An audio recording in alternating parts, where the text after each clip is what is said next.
Thank you for attending the second March edition of A Conversation with Joe Caruso. Please welcome your host, Joe Caruso. Hi, it's nice to be here. Thank you very much, Mike. I appreciate it. You do a great job at this. And I've been excited about this conversation for a while. One of the real treats that you provide for me is bringing me these wonderful people that I've never met. But I did have a great conversation with Fran and earlier. As a matter of fact, we actually said, let's talk again sometime, which I hardly ever get a chance to do. So it was really cool. So I'd like to introduce Fran Biderman-Gross. Did I say that right, Fran? You certainly did. Oh, there you are. Hi. How are you, Joe? It's actually a really good day today for me. How about you? It's getting warmer in New York, so it can't be that bad. And it looks sunny. Yeah, it always looks sunny, but it's not. It's the lighting. It's the lighting. It's the lighting. Marketing. And so can you tell us what you do real quick? I don't want to put my words on it. I want to tell you to tell us what you do. You know, part of me actually wants to watch you struggle a little bit. No, I'm not going to do that to you. You little, oh my, you know, that's what I love about you. I'm not going to put you on the spot. I'd be happy to share a little bit about what we do. My name is Fran Biderman-Gross. I own an agency called Advantages. We are a purpose-driven branding and marketing. I could do that part. Okay. It's really kind of simple. We inject actually ROI back into marketing. That's really what we do. Some of the essence of what you do and how you get into it. Well, it starts with what really gets us all excited, which is helping. Popcorn at a movie. What? No, I'm a theater girl. Don't go there with the pandemic and Broadway. It's coming back. Oh, I know. I'm married to a producer. You know that. So I know. The essence of what we do, what really gets us excited is really helping leaders and CEOs actually achieve the vision they set out to achieve and using marketing to actually support those activities. Do you find that, brilliant work, do you find that leaders, when I think of vision, I know it goes back to biblical times where someone has a vision and then the vision is reported and then the vision comes true. That's the origin of the translation from the ancient Aramaic. God, that was about as boring as I could make it. But do you find that leaders have a clear vision, or do you have to help them get a clear vision? Be careful with this one, because your clients may be listening. So I'm going to say that intentional, self-aware individuals are typically clearer about the dream they have. Sometimes it's fuzzy, sometimes it's difficult, but with not a lot of tremendous prodding and probing, we can really help them articulate that a little bit more clearly. Mm-hmm. And when you have the clarity of this dream that you think about putting out in the world, it makes it a lot easier for people to understand. And I'll use the term people, but like your team, right? You want to help them understand what their value, what they're going to be valued for contributing to actually the leadership help you achieve it. You're talking about their own leadership team. Their own. Everybody from their C-suite or their key influencing team to their board of directors, to their advisory board, to the worker bees on the front lines. Everybody really has to have, excitement to helping, seeing themselves have a part of the dream that you have. That's exactly right. If you're a good leader, you don't have to manage. And I think people knowing the why behind the what gives them the motivation to understand how. Oh, you walked right into that. I love it. You Well, set me up. you said it, you teed it up, man. It was Teed like it up. right there. I just hit it. You know what? It's really simple. It's just not easy, right? When a leader is clear about their purpose or their dream, I would say their purpose, the things that they value that are almost unbreakable from I'm going to say their moral and ethical compass, right? The things that they value. And if we can teach them to tell it in a compelling way through a story, these are the three things that start a leader off for any amount of success as they set out to, lead and build a company to achieve this dream. One of the reasons that we aligned when we talked on the phone is we do kind of the same thing in a different way, but we have the values that are the same. I write and talk about meaning. Mm-hmm. Everything is about meaning. The problems you have in life are determined, and your ability to solve them are determined by how you define them, which is meaning. And how life is an out of control process. We have power in it, but no control over it. So how do you define it so you have some meaning in it? If you think you control it, you're screwed. We also both write about story.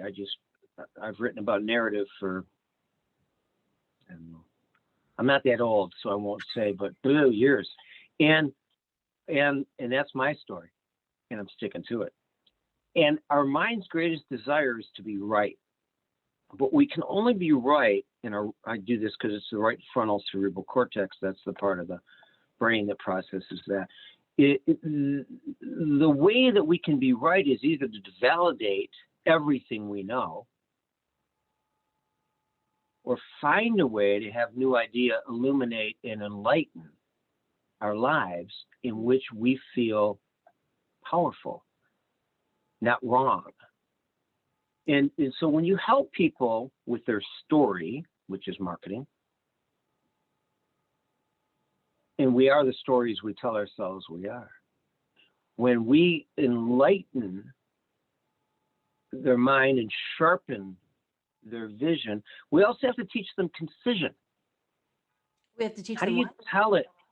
Concision, to be concise, Mm-hmm. right? I mean, you have to be able to say, and people don't like that.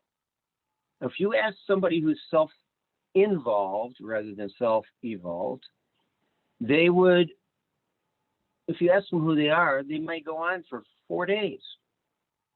You ask somebody who's self-evolved, as I started as a younger man because of my experience and my life experience, I said, when I can write who I am on the head of a pin, I got it. And in marketing, you have to be able to simplify without oversimplification and still capture the essence. Now, that's complex enough. This is one of the reasons I admire you. Then it has to be told in a compelling manner. And that's the art behind the science. I'm going to tell one quick story, and then I would like you to comment, and I'm shut up, which I'm often told to do. I saw a movie on Hemingway on the way back from an international flight once, and Hemingway was in the movie. I don't know how real this is. Trying to teach a young kid, a young sports writer, which Hemingway was, the art of concision, being concise. He says, you use too many words. Now, if someone studied American journalism, they would know that James Joyce is on the far end over there with long sentences with very little punctuation, and Hemingway's on the opposite end with very simple sentences. And they're both artists, both geniuses. And the kid says, what do you mean? What is concision? It's my memory of it. And Hemingway says, name a number between 1 and 10. The kid says 6. Hemingway says, without taking a beat, for sale, baby shoes never worn. Wow. That's a story that the audience thinks they own, but clearly, hardly even implied, almost stated, but not. I see that when I look at good marketing, I see that art at work. What do you think about that? That's a loaded question. I think that people don't like to read. I think that people like to be connected. They like the connection. They like to make an emotional connection somehow, some way, to the things that are important to them, right? Because we could talk about the decision-making process, where if it's a commodity and it's price sensitive, but it's not a super big purchase, you're gonna maybe search 1 or 2 ways on Google or Amazon. You're gonna figure out what's the right price that you're willing to pay, and their threshold, and you're not really gonna pay attention to the messages that the brand might put together because it's something you need, etc. But the bigger the purchase, the more you pay attention, because you have to impart with something. So you innately have a decision-making process which you consistently on a daily basis run through very quickly, typically, unless it's Actually, a larger project. neurologically, we know it happens before the conscious mind makes a decision. Correct, right? So when you get the opportunity, to enter your mind and to be influenced by a message, a visual, people want to be somewhat drawn in and emotionally connected.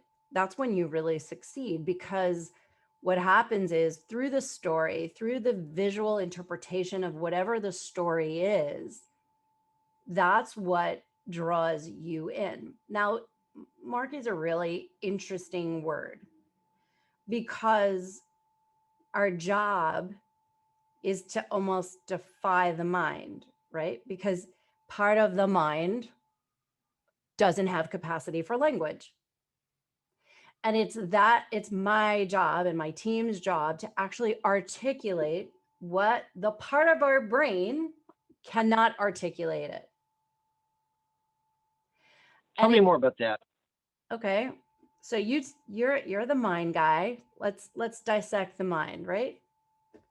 Which part of your brain, I feel like I'm like on a game show testing the teacher.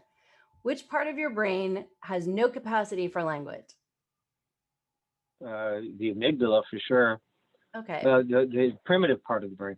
Okay. The part that's not the right frontal cerebral cortex. Okay, there you go. Let's just keep this high level. And then the other side of your brain, right, is responsible. Oh, you're going left to right hemisphere. I got it. Okay. Okay. The other side of your brain is responsible for, right, what? Making decisions and feeling things. Okay. So when these two, like, wait a minute, I can feel something, but I can't say it, right? This is where, like, the famous line in the movie goes, like, you had me at hello, because I can't describe how I feel, right? Sure. So we listen for things that feed that part of our brain. They're going, oh yeah, that's how I feel. I couldn't actually articulate it, but that's how I feel. I fed that to you. So I fed you language that matched your emotion, then you could articulate it.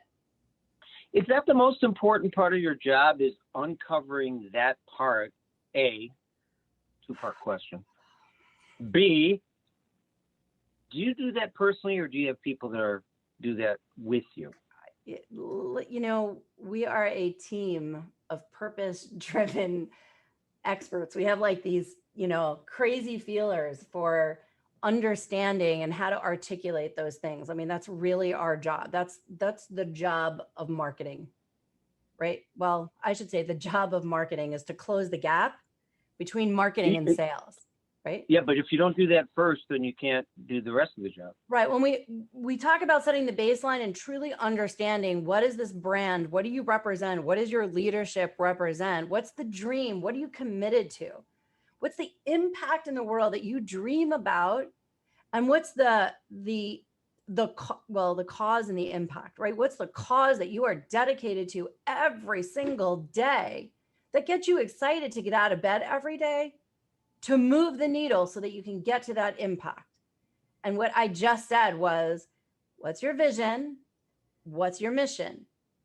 But these things are really important to be able to articulate. Like when people talk about why, and I love Simon Sinek, and I met him very early on, just after he met his, neuroscientist, got through the golden circle in 2005. And he's 100% right. You have to start with why. But starting with why leads you onto into a journey. You can start with why, you cannot end with why. So understanding a purpose. You end with how. You end with what? Okay, I'll buy that. Okay, you end with what? You're talking quite a bit of what I call contextualization. Okay. Every individual, I deal with individual and collective mind. So yes, I work with CEOs' minds, but also there's a collective mind of their organization. And it's an understanding of self, why, what, how, put it in whatever order. To me, there's only one order. It's always why, how, what. Got it. And we can't change someone's mind. What we can do is help them shift their perspective and context of how they view what they're examining. And it sounds to me like you're an expert at that. Well, how do we measure that? Right? I don't know. Well, I'm going to tell you. Darn it. Okay. So the way to measure the shift, when you really think about it, why do you even talk to a marketing strategist to help understand what can marketing really do for you? What is it supposed to do? What it's supposed to do is align three things: represent the cause and the impact.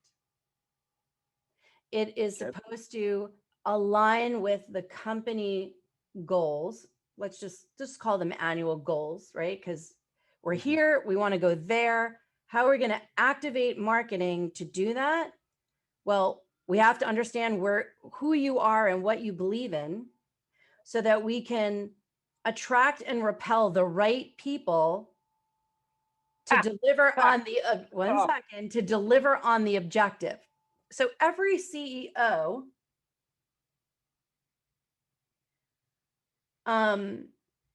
really needs to get clear on the objective that they want marketing to focus on, right? It's not tactics. It's not, how am I going to activate a LinkedIn strategy? And oh my gosh, like, help me understand as a marketing strategist, what is going to help you accomplish the business goals you have.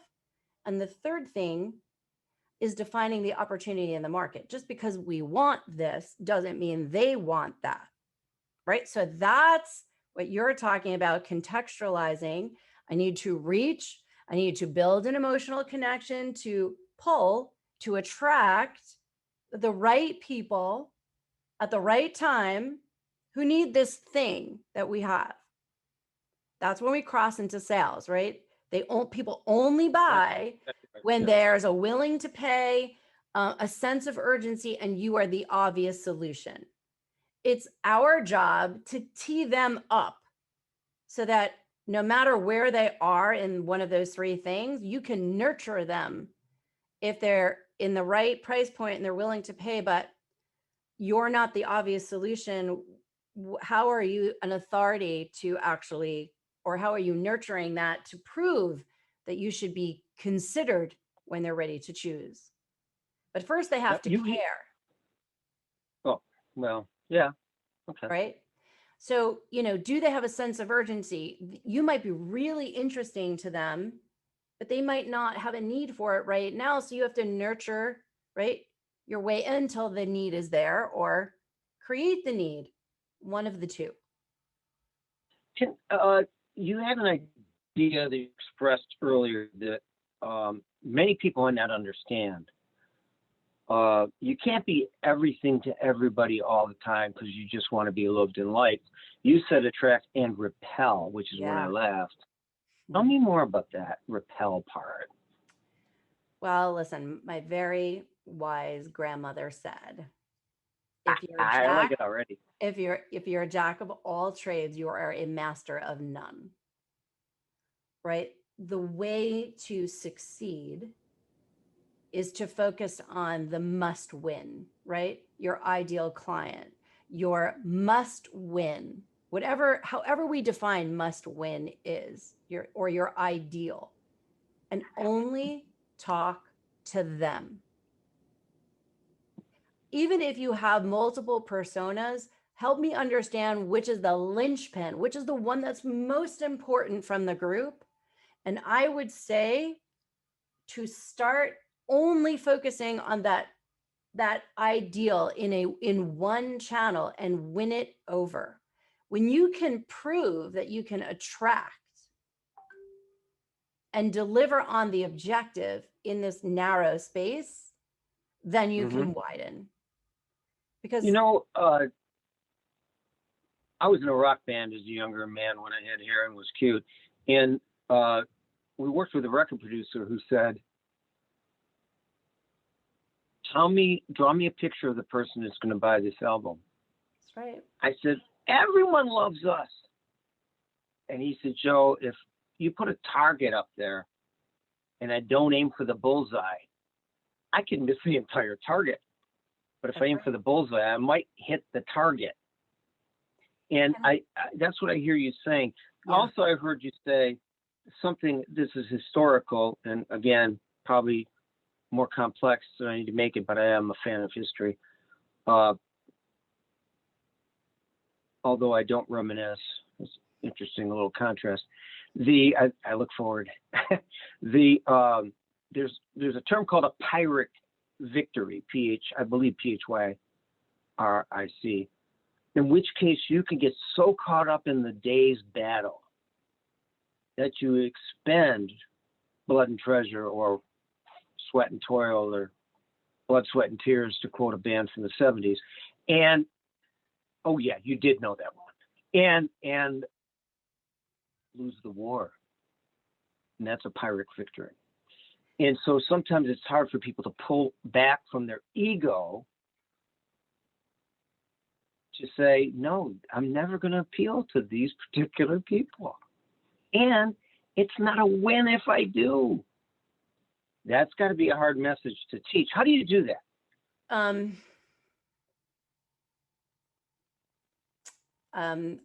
Don't give away all your secrets. No, I lean on the fact that I'm from New York.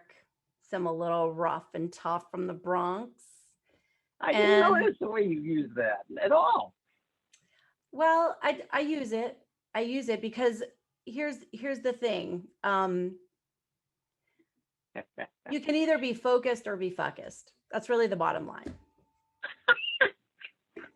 We got to air this. Are you kidding? Yeah, I got it. Okay. Yeah. We only have a few more minutes. Is there anything else you want to say before we go to questions? No, I want to hear from everybody out here. I love questions. So you seem shy and withdrawn and highly fearful.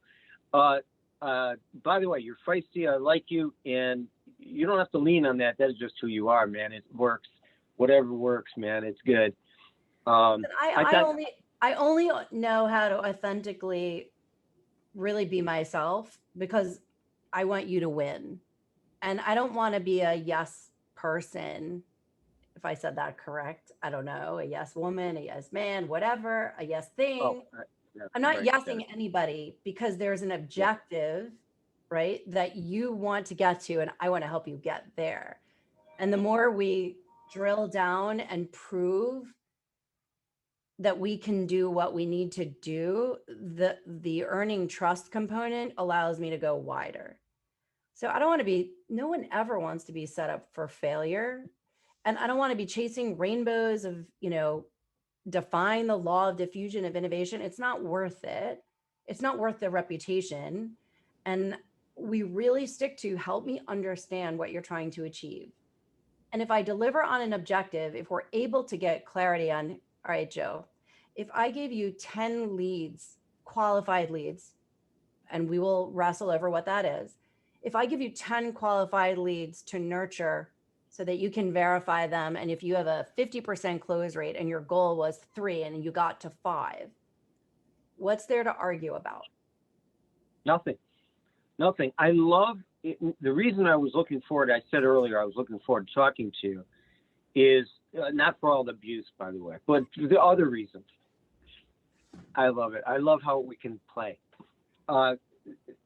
Is that you really do understand the essence of what you do. You're not out there selling ethereal stuff that you bill by the month for, and then maybe it works, maybe it doesn't. If not, blame sales. You don't seem to have that kind of attitude. Your attitude is much more direct, and I love that.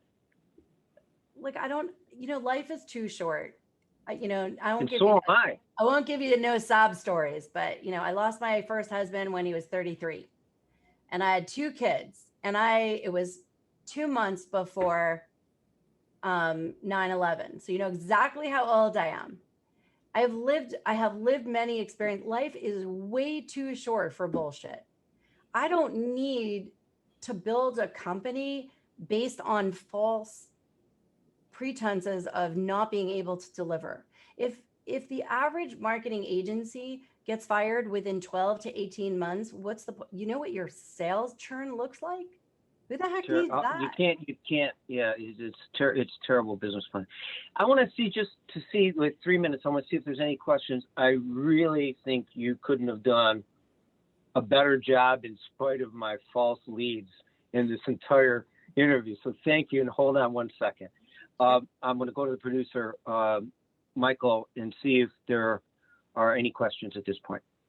Thank you, Joe. This is Michael. And what has the impact on the change during the pandemic in the mind of CEOs been on marketing? Ooh, good question. Whoever asked that, you get a gold star. Oh yeah. Here's what I will share. Not that I wouldn't share everything, but here's what I can share based on my experience of everything that I've gone through in the last 13 months or so. The one thing, so in the beginning, when the pandemic hit, the one thing that you shouldn't cut was marketing, and many people cut it. And the awakening, I'm going to say through beginning Q4 with a hint of the vaccine, was like, oh my God, we have to get ready. What was really interesting about this entire 13-month piece was how purpose became important. Life and work and organizations became humanization is probably the word. Like, they've embraced, the fact that, I'm in my office, and I have been every day, but like a dog could be jumping on my lap, or a baby is crying in the back, and there's empathy for the human condition.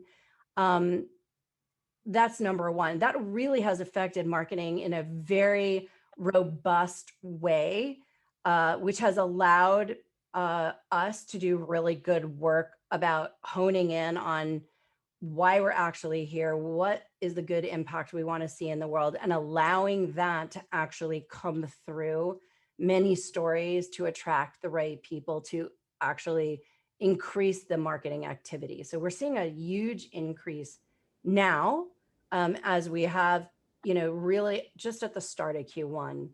the smart ones really activated earlier, because we're watching their growth with all of the metrics. We're watching their pipeline fill. Because they've establishing trust and authority a little bit earlier, but there's a lot of opportunity right now if you can get clear on the right messaging and the right channel. Gosh, Michael, that was probably long-winded. As good as that question was, I think the answer was better. Humanism has come back to mind instead of distraction. And I think you're 100% on the money. Fran, I got to tell you, this conversation, if it would have been interesting, would have been a lot of fun. No, it was fantastic. Thank you. I really, really enjoyed this. For me, I mean, I don't know if it communicates to anybody else, but that's your job. So go market. But thank you. Go do the hard work. You can do it. You're close to it. It's a struggle. It's simple. It's not easy, but you can do it. You can lead from the excitement of the place, why you started your organization in the first place. If you don't lead your organization and you're in the key influencing seat, raise your hand, demand it, uncover it, work through it together. You will be more satisfied working with people you love and people who respect and value the things that you value, and life will be just more fulfilling, and your team will appreciate their contribution in the journey. It's a double win for leaders everywhere. Critical. You made me think of the words of Marcus Aurelius, one of the 6 great emperors of Rome. Each of us are stronger than we think we are. We first have to understand. Living proof of that. You are living proof of that. You've embodied that. You've expressed it. First, know who we are, know what the core is, understand the meaning, understand how to contextualize it, have a dream, and help other people help you achieve it, because to do it alone, not that fulfilling. Fantastic conversation. Thank you so much for this conversation with Joe. This was a fun one. Thank you. My pleasure. Thanks. My husband's going to be looking for the answer on how my mind works, just so you know. Well, as a good woman, you'll remain to be elusive and confusing as often as you can, so you have every excuse from the world when he doesn't. All right. Thank you so much. Thank you all for attending a conversation with Joe Caruso. Our next conversations are with Barbara Bolt and Daniel Marcos, which will be in April. Barbara Bolt is a communication and pitch expert, and Daniel Marcos is the founder of Growth Institute. Thank you for attending. Fran, thank you very much. Joe, appreciate everything and your insights. Have a great day. Enjoy your afternoon.